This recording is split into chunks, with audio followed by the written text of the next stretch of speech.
people.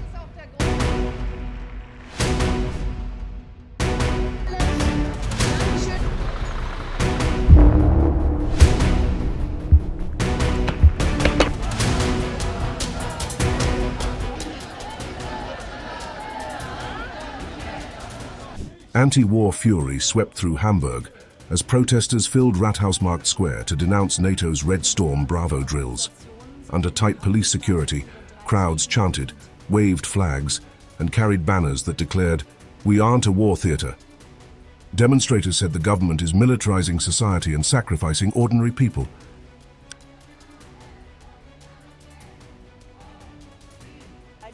So, I am here to protest against this NATO exercise. Above all, because I think it is part of a militarization of society that is not in the interests of ordinary people. We will die in these wars, while others win and profit from them, and that is why I am against it.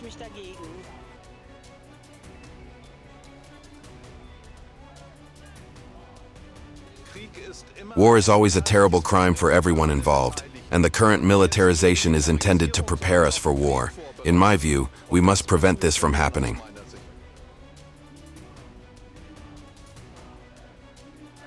Placards across the square read, "Not a single person, not a single cent for the Bundeswehr." The message was clear. Stop pouring billions into NATO when schools, healthcare and welfare are being gutted.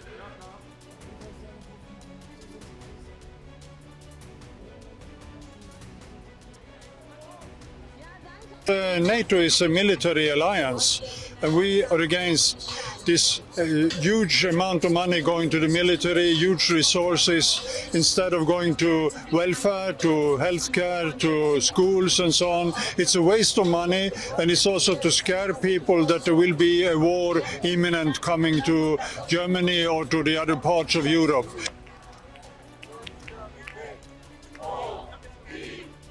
Speakers said ordinary Germans, not politicians or defense contractors, should decide where resources go.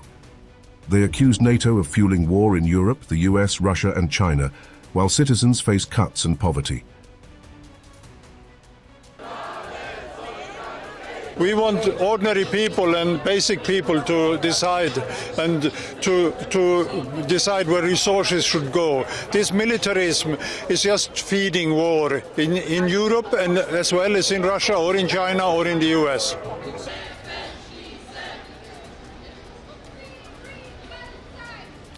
The anger also stemmed from fears of escalation.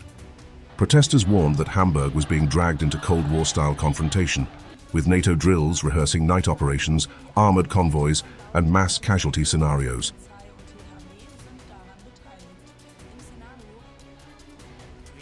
We fall back into times that I do not think are good, the Cold War, etc. I would much rather have negotiations, and there should be much more done in this direction. So I have serious concerns that the situation will escalate, and I do not want Hamburg to become a theater of war.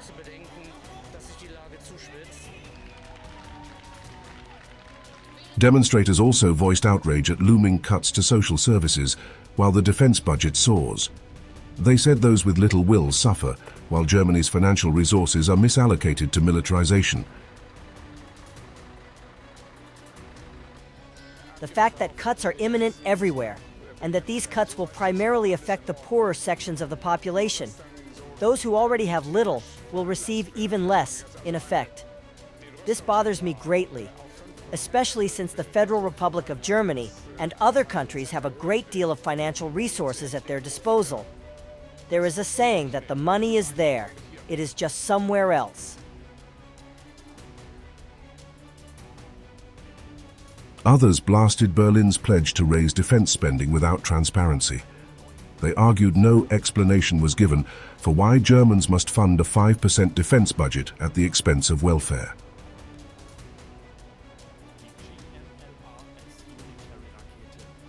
All attacks on any borders must also be combated. So far, so good. However, military measures are also being taken, such as plans to increase the defense budget to 5%, which would involve an increase of 3.5% plus 1.5%, without explaining the purpose. I do not understand that, and that is one reason why I am here.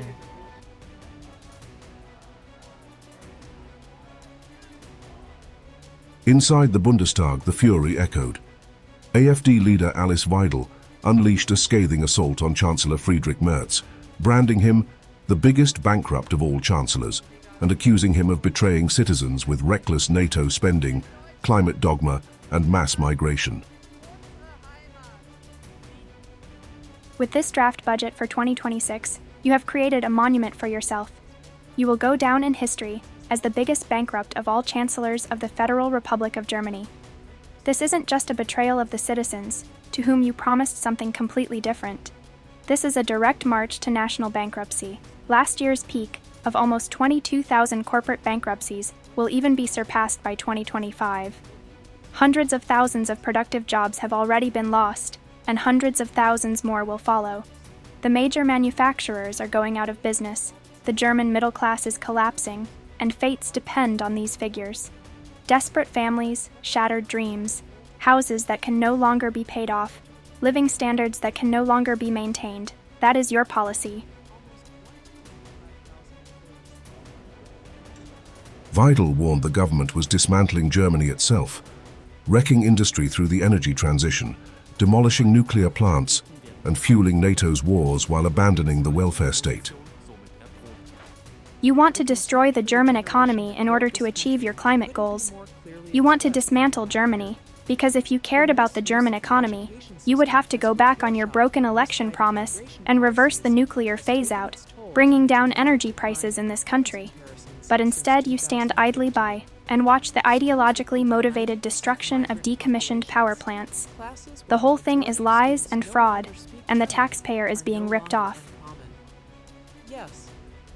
From memories of bomb craters to warnings of national bankruptcy, the backlash is mounting. In Hamburg, protesters accused NATO of preparing Germany for war. In Parliament, Weidel denounced Merz for destroying the economy and betraying citizens.